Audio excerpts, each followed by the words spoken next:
तो नमस्कार दोस्तों, एक बार फिर से आप सभी का स्वागत है आपके अपने YouTube channel Swift online classes पे। तो चलिए आज हम बात करने वाले हैं कक्षा 10वीं के ऑब्जेक्टिव नंबर 1, यानी कि ऑब्जेक्टिव नंबर 1 नहीं बल्कि पार्ट 1 ऑब्जेक्टिव का है ना। तो चलिए यह हमारा जो है ना पार्ट 1 है और किस पर है तो वास्तविक संख्या पे है। थोड़ा नीचे ना, यह हमारा पार्ट 1 है या रियल नंबर, रियल नंबर नहीं, इसे कहते हैं हम लोग वास्तविक संख्या। वास्तविक संख्या इसका ऑब्जेक्टिव है डॉक्टर केसी सिन्हा बुक है, ठीक है। पूरा का पूरा हम आपको सोल्व करके देंगे, सिर्फ आपको तैयारी करनी है। चलिए, जैसा कि प्रश्न आपके स्क्रीन पर दिखाई दे रहा है और आपके पास भी किताब हो सकता है तो उससे भी देख सकते हैं। चलिए पहला प्रश्न, राइट। प्रश्न है, देखिए आप प्रश्न को ध्यान से भी देखिए। 278 को किस संख्या से विभाजित करें। 278 को देखिए 278 है, इसको किस संख्या से विभाजित करें कि भागफल आ जाएगा 12, इधर भागफल होता है, आ गया 12 और शेष कितना आ जाएगा 2। तो मान लीजिए कि 278 को हम x से विभाजित करते हैं। किससे? x से। तो देखिए 278 बराबर आपका हो जाएगा, यानी कि भाज्य बराबर भाजक गुना भागफल जोड़ शेषफल, ये आपको पता ही होगा, यानी इतना गुना इतना, x गुना 12 राइट प्लस शेषफल। 278 देखिए जब जोड़ में जाएगा घटा में हो जाएगा, तो 12 गुना x आपका आ जाएगा 12x, घटेगा 276 हो जाएगा भाई आपका, इधर है 12x, यहाँ से कटा सकते हैं 12 दूनी 24, 12 तिया 36, तो इसलिए x बराबर कितना आ जाएगा 23, यानी कि 23 वह संख्या है जिसे 278 में भाग देने पर भागफल कितना आ जाएगा 12 और शेषफल आ जाएगा 2। आपका जाके क्या आ गया? आंसर आ गया। चलिए, कोई किसी को प्रॉब्लम? देखिए प्रॉब्लम तो आपको नहीं होगा। तो चलिए प्रश्न को ध्यान से बोर्ड पे देखते रहिए, बिल्कुल हम आराम आराम से आपको बता रहे हैं। चलिए हाथ में ही इसको रखते हैं। अगला सवाल है क्वेश्चन नंबर 2। क्वेश्चन नंबर 2 आपके स्क्रीन पर होगा, आप क्वेश्चन को देखिए ध्यान से, राइट। प्रश्न है, जब 43 से किससे 43 से जब 43 से 1365 में भाग देने पर शेष 32, देखिए नीचे शेष कितना दिया है, शेष आता है 32, तो भागफल क्या होगा? चलिए मान लिया भागफल x है, ठीक है, कुछ भी मान सकते हैं। देखिए 1365 बराबर, यानी कि इतना बराबर, इतना गुना इतना, 43 गुना x प्लस कितना है 32, तो 1365 घर लाएंगे तो माइनस कितना हो जाएगा 32, इधर है कितना 43x, घटा दीजिए, यहाँ हो जाएगा 3 3 3 1 बराबर 43x, ठीक है ना। तो x बराबर देखिए 1333 बट्टे क्या हो जाएगा 43, तो कितना बार में डिवाइड होगा, तो इसे भाग दीजिए 4 तिया 12, 3 बार में, 43 से कम 43, यानी कि आपका जो है ना 31 बार में कट जाता है। अब थोड़ा ध्यान से देखिए, जब 43 से भाग देंगे तो भागफल कितना होगा x यानी कि 31, भागफल 31 आ जाएगा और शेष कितना 32 बच जाएगा। कोई दिक्कत? चलिए अब क्वेश्चन नंबर 3 जो है, देखिए ध्यान से, 3 जो है प्रश्न है कि यूक्लिड विभाजन एल्गोरिथम के कथन को लिखे। तो यह जो है ना, जब हम वीडियो बना रहे थे जिसमें कि आपका वास्तविक संख्या बता रहे थे, यानी कि HCF LCM बता रहे थे, उस समय जो है ना इसका परिभाषा हम लिखा दिए थे, ठीक है ना, इसलिए यहाँ पे लिखाएंगे ना, आप वहाँ जाकर देख सकते हैं हमारे वीडियो को। तो चलिए क्वेश्चन नंबर चलते हैं 4। क्वेश्चन नंबर 4 का प्रश्न है, वह कौन सी संख्या है जिसमें 87 से भाग देने पर, वह कौन सी संख्या है जिसमें कि 87 से भाग देने पर, बोलता वह कौन सी संख्या जिसमें 87 से भाग देने पर, मान लीजिए कि संख्या x है और उस संख्या हम 87 से भाग देते हैं, भाग देने पर भागफल आ गया 15, चलिए यहाँ होता है भागफल, यह हो गया 15 और शेष बचता है 5, शेष कितना बच गया 5। तो वह कौन सी संख्या है?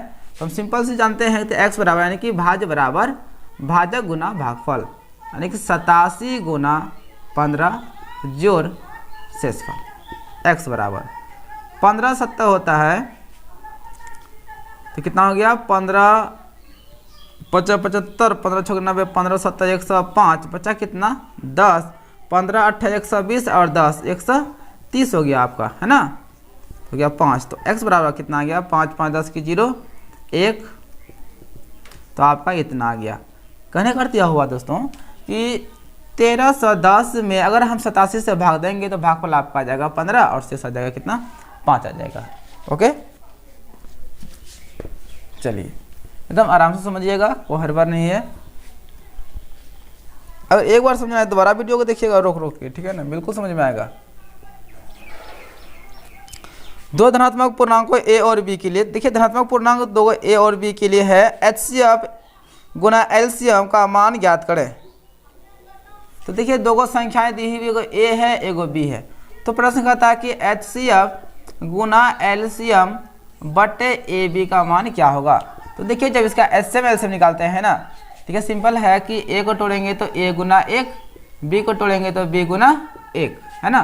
तो LCM की बात करेंगे हम लोग, तो LCM वो होता है जो कि दोनों में कॉमन मिलता है एक आ जाएगा, और LCM क्या होता है जो दोनों मिलेगा तो आगा ही, जो नहीं मिलेगा वो भी आएगा, तो a भी आ जाएगा और b भी आ जाएगा। कहने का मतलब हुआ कि a भी हो गया LCM।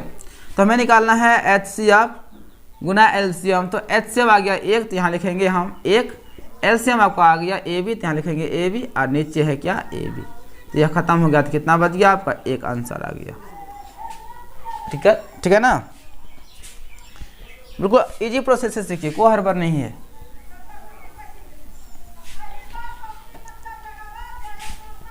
चलिए सवाल 6, सवाल नंबर 6 देखिए, प्रश्न को आप ध्यान से देखिए, बोर्ड पे आपके सामने प्रश्न है। बताइए कि 15/24 कितना 15/24 का दशमलव रूप शांत है या नहीं। देखिए शांत या आसान जानने के लिए हम लोग जानते हैं कि हर का अभाज्य गुणनखंड में 2 या 5 होना चाहिए, या फिर 2 5 दोनों होना चाहिए, है ना। अगर 2 रहेगा तो फिर भी शांत होगा, 5 रहेगा तो फिर भी शांत होगा, या 2 5 दोनों रहेगा तो फिर भी क्या होगा, शांत होता है, अब सभी को पता है। लेकिन 2 और 5 के अलावा कोई और आ जाए, 3 आ जाए, 7 आ जाए, तब वह शांत नहीं होता, तब क्या होगा, वह अशांत होता है। आप सभी को तो यह बात पता है। तो चलिए इसको देखते हैं। 15 बटे इसको तोड़ दीजिए, 2 गुने 2 गुने 2 गुने 3, तो आप क्या बोलिएगा कि अशांत है सर, बोलिएगा ना। देखिए नीचे 2 2 2 तो है, ठीक है, लेकिन 3 आ गया है ना। अगर 5 आता तब तो शांत होता, लेकिन क्या आ गया, 3 आ गया, तो आप क्या बोलेगा, सर अशांत है। लेकिन नहीं मेरे दोस्तों, देखिए यह अभी विभाजित हो रही है, 3 एकम 3, 3 पचे 15, तो 5 बट्टा हो गया आपका 2 गुने 2 गुने 2। देखिए केवल 2 आ गया है ना, इसलिए यह क्या हो जाएगी, यह संख्या जो है ना शांत है। क्या है, शांत है। अगर आपसे हम पूछें कि देखिए ध्यान से बताइए 15 बट्टे या चलिए 6 बट्टे 15, बताइए शांत है कि अशांत है। आपको उसी तरह से जो है ना 6 इसको तोड़ना है, 3 पचे 15, ठीक है ना। अब यह नहीं बोलिएगा कि सर अशांत है, लेकिन यहाँ देखिए 3 तो है, अशांत है, लेकिन देखिए अब ये विभाजित हो रही है, 3 एकम 3, 3 दूनी 6, तो 2 बट्टे 5, देखिए हर में 5 आ गया ना, इसलिए यह क्या हो जाएगी, शांत हो जाएगी। अगर आपको विश्वास नहीं होता है कि शांत कैसे है, तो देखिए हम 15 से भागा लगा देते हैं किसमें, 6 में। अगर करते करते रुक जाए तब तो होगा ना शांत। तो 0 माने हैं तो यहाँ हुआ 0, 15 चौके 60, देखिए यहाँ कट गया ना, ये क्या शांत हुआ कि नहीं, आया बात समझ में।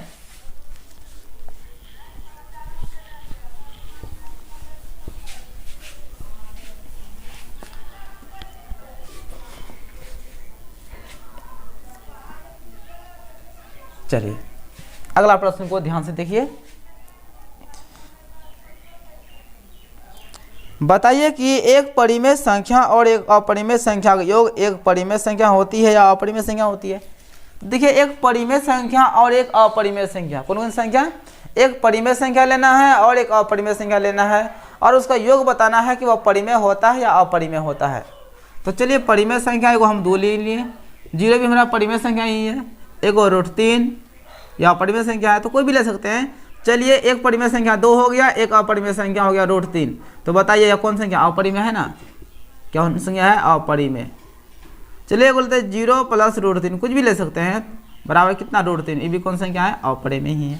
कहने का अर्थ यह हुआ कि दो परिमेय संख्या का योगफल जो होता है वह सदैव कौन संख्या होती है, अपरिमेय संख्या होती है। इसलिए आपका इसका आंसर क्या होगा, 8 का हो जाएगा अपरिमेय संख्या, अपरिमेय संख्या। आप प्रश्न को स्क्रीन पे थोड़ा ध्यान से देखिए, ठीक है ना, बिल्कुल फ्रेश से दिखाई दे रहा होगा।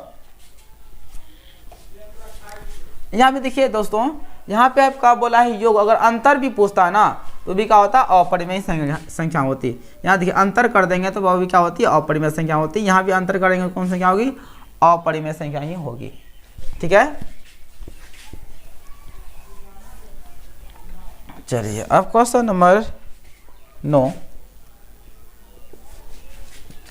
अब प्रश्न 9 को देखिए थोड़ा ध्यान से। बताइए कि निम्नलिखित कथन सत्य है या असत्य है।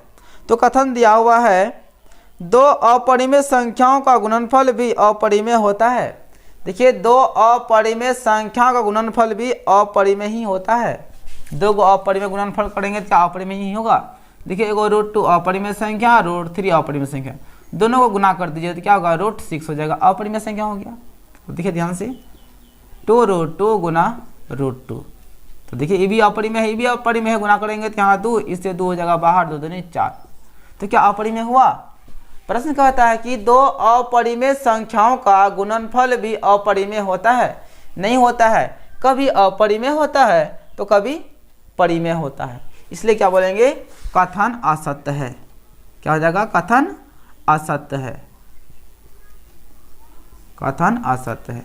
क्यों असत्य है, क्योंकि दो अपरिमेय संख्या का गुणनफल जो है ना, कभी अपरिमेय संख्या होती है तो कभी परिमेय संख्या होती है। लेकिन प्रश्न में आपका कहा है क्या अपरिमेय संख्या होती है, लेकिन नहीं होती है। यहाँ तो परिमेय अपरिमेय दोनों ना हो रही है, इसलिए गलत हो गया यह।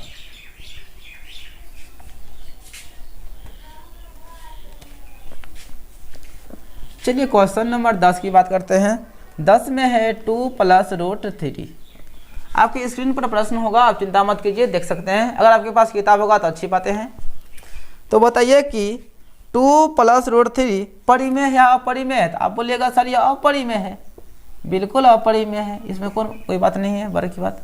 चलिए 11 में है 43/2 का पावर 4 5 का पावर 3 का दशमलव प्रसार दशमलव के कितने स्थानों के बाद रुक जाएगा।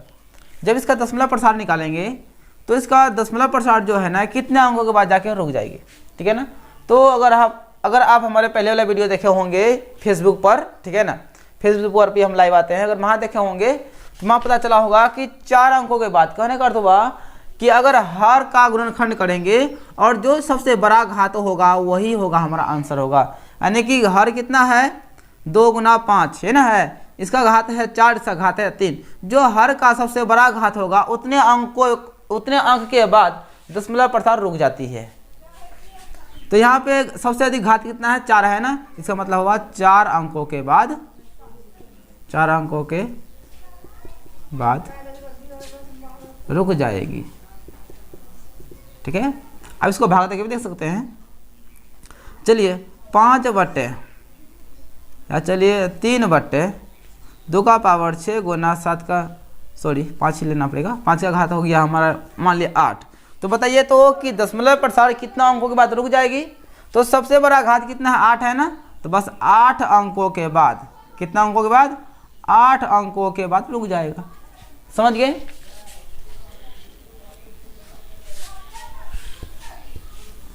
अब इसे भाग भी दीजिएगा ना तो आपका आंसर उतने होगा, 4 अंक के बाद ही।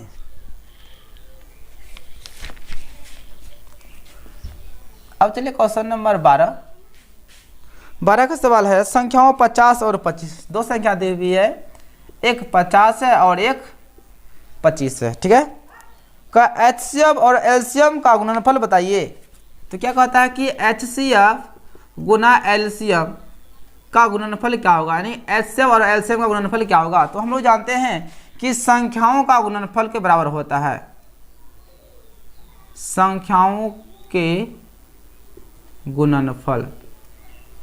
एचसीएफ गुना एलसीएम जो होता है वह संख्याओं के गुणनफल के बराबर होता है।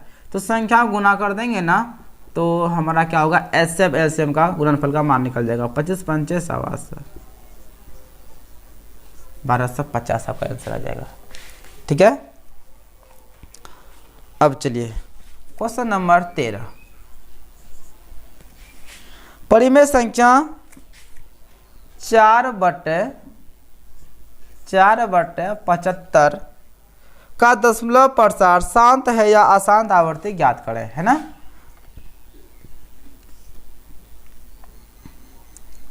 पचे 5 गुना 5, 25, 25 या 75। बताइए यह शांत है या अशांत आवृत्ति है। तो देखिए ध्यान से, यह इससे डिवाइड नहीं हो रही है।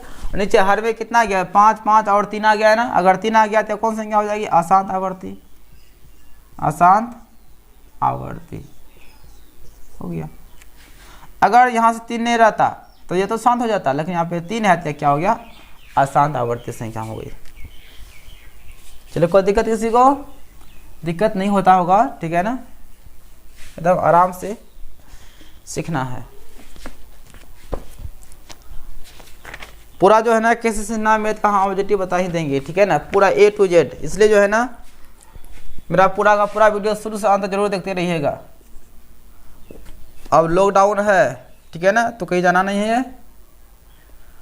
प्रश्न को आप स्क्रीन पे देखिए। प्रश्न है, यदि भिन्न a/b में b बराबर 2 का पावर n 5 का पावर m के रूप का हो, तब a/b का दशमलव प्रसार होगा। तो दिया हुआ है कि एक परिमेय संख्या a/b है, जिसमें कि b बराबर बता रहा है कितना, 2 का पावर n 5 का पावर m। कहने का मतलब हुआ a/b का जगह हम लिखना है 2 का पावर n 5 का पावर m। जब इस रूप में रहे, देखिए सब गुणनखंड करेंगे ना, केवल 2 और 5 मिलेगा, इसलिए क्या हो जाएगी, शांत हो जाएगी। ठीक है, क्वेश्चन नंबर 15। 73/2 का पावर 4 और 5 का पावर 3। प्रश्न 15 में है, परिमेय संख्या 73/2 का घात 4 गुने 5 का घात 3 का दशमलव विस्तार दशमलव के कितने स्थानों के बाद शांत हो जाएगा। शांत का मतलब हुआ कि रुक जाएगा, ठीक है ना। शांत का मतलब क्या हुआ, रुक जाएगा। तो देखिए सबसे बड़ा घात कितना है, 4 है, तो होगा 4 अंकों के बाद। यह तो प्रश्न दोबारा आ चुका है ना, 4 अंकों के बाद शांत हो जाएगा, हो जाएगा या रुक जाएगा, वही ना बात हुआ। तो चलिए नेक्स्ट प्रश्न की ओर।